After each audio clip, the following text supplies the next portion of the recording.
साथियों, ऐसा ही एक बड़ा रिफॉर्म प्रॉपर्टी राइट्स को लेकर हुआ है।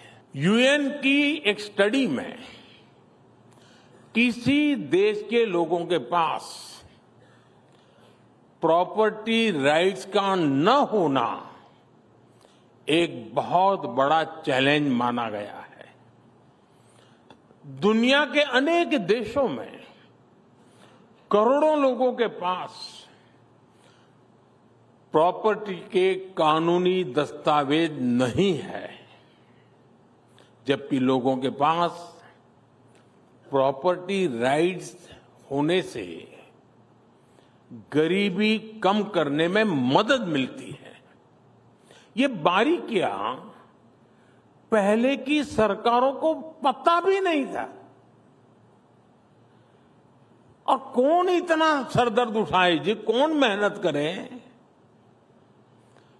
ऐसे काम कोई ईटी की हेडलाइन तो बनने वाली नहीं है, तो करेगा कौन?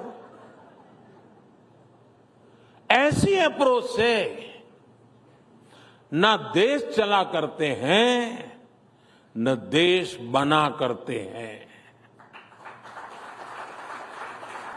और इसलिए हमने स्वामित्व योजना की शुरुआत की।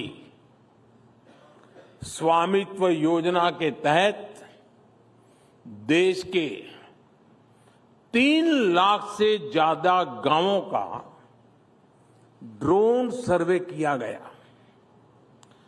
2.25 करोड़ से ज्यादा लोगों को प्रॉपर्टी कार्ड दिए गए। स्वामित्व योजना की वजह से देश के ग्रामीण क्षेत्र में अब तक 100 लाख करोड़ रुपए की प्रॉपर्टी की वैल्यू अनलॉक हुई है। 100 लाख करोड़ यानी 100 लाख करोड़ रुपयों की प्रॉपर्टी पहले भी गांव में मौजूद थी, गरीब के पास मौजूद थी, लेकिन इसका उपयोग आर्थिक विकास में नहीं हो पाता था। प्रॉपर्टी के राइट्स न होने से गांव के लोगों को बैंक से लोन नहीं मिल पाता था। अब ये दिक्कत हमेशा हमेशा के लिए दूर हो गई है। आज पूरे देश से ऐसी खबरें आती हैं कि कैसे स्वामित्व योजना के प्रॉपर्टी कार्ड से लोगों का फायदा हो रहा है। अभी कुछ दिन पहले राजस्थान की एक बहन से मेरी बातचीत हो रही। उस बहन को स्वामित्व योजना के तहत प्रॉपर्टी कार्ड मिला हुआ है। इनका परिवार 20 साल से एक छोटे से मकान में रहता था। जैसे ही प्रॉपर्टी कार्ड मिला तो उनको बैंक से करीब 8 लाख का लोन मिला। 8 लाख रुपए का लोन मिला कागज मिलने से। इस पैसे से उस बहन ने एक दुकान शुरू की। अब उससे हुई कमाई से वो परिवार अब अपने बच्चों की हायर एजुकेशन के लिए सपोर्ट कर पा रही है। अब देखिए कैसे बदलाव आता है। एक और राज्य में एक गांव में एक व्यक्ति ने प्रॉपर्टी कार्ड दिखाकर बैंक से 4.5 लाख का लोन लिया। उस लोन से उसने एक गाड़ी खरीदी और ट्रांसपोर्टेशन का काम उसने शुरू कर दिया। एक और गांव में एक व्यक्ति ने प्रॉपर्टी कार्ड पर लोन लेकर अपने खेत में मॉडर्न इरिगेशन फैसिलिटी तैयार करवाई। ऐसे ही कई उदाहरण हैं जिनसे गांवों में गरीबों को कमाई के नए रास्ते बन रहे हैं। ये रिफॉर्म, परफॉर्म, ट्रांसफॉर्म की असली स्टोरीज हैं जो अखबारों और टीवी चैनल्स के हेडलाइन में नहीं आती है।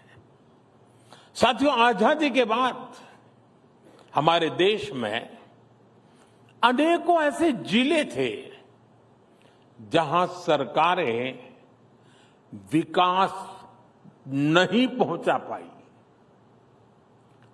और ये उनके गवर्नेंस की कमी थी। बजट तो होता था, डिक्लेयर भी होता था, सेंसस के रिपोर्ट भी छपते थे, ऊपर गया कि नीचे गया। करना ये चाहिए था कि इन जिलों पर खास फोकस करते, लेकिन इन जिलों को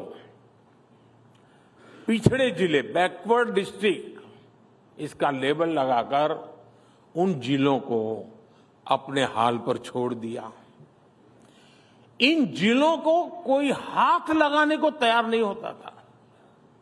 यहां सरकारी अफसर भी अगर ट्रांसफर होती थी तो ये मान लिया जाता था कि पनिशमेंट पोस्टिंग पर भेजा गया है।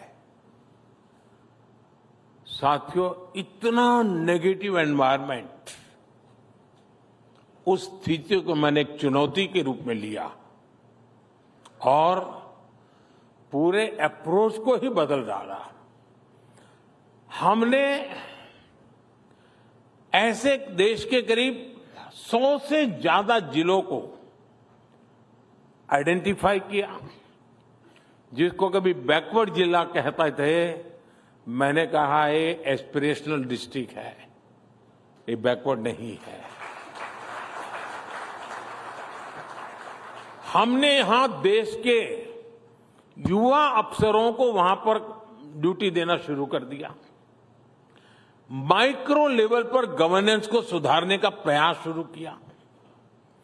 हमने उन इंडिकेटर्स पर काम किया जिसमें ये सबसे पीछे थे। फिर मिशन मोड पर कैंप लगाकर सरकार की फ्लैगशिप योजनाओं को यहां लागू किया। आज इनमें से कई एस्पिरेशनल डिस्ट्रिक्ट्स देश के इंस्पिरेशनल डिस्ट्रिक्ट बन चुके हैं।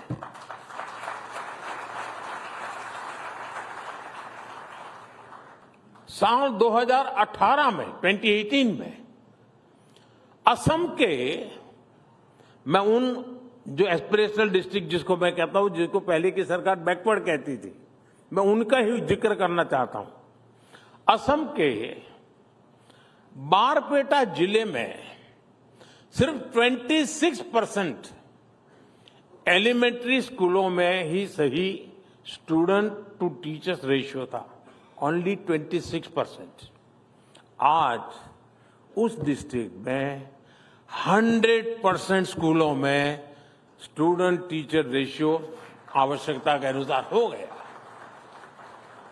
बिहार के बेगूसराय जिले में सप्लीमेंट्री न्यूट्रिशन लेने वाली गर्भवती महिलाओं की संख्या ओनली 21% थी। बजट नहीं था, ऐसा नहीं था, बजट तो था, ओनली 21%। उसी प्रकार से यूपी के चंदौली जिले में ये 14% थी।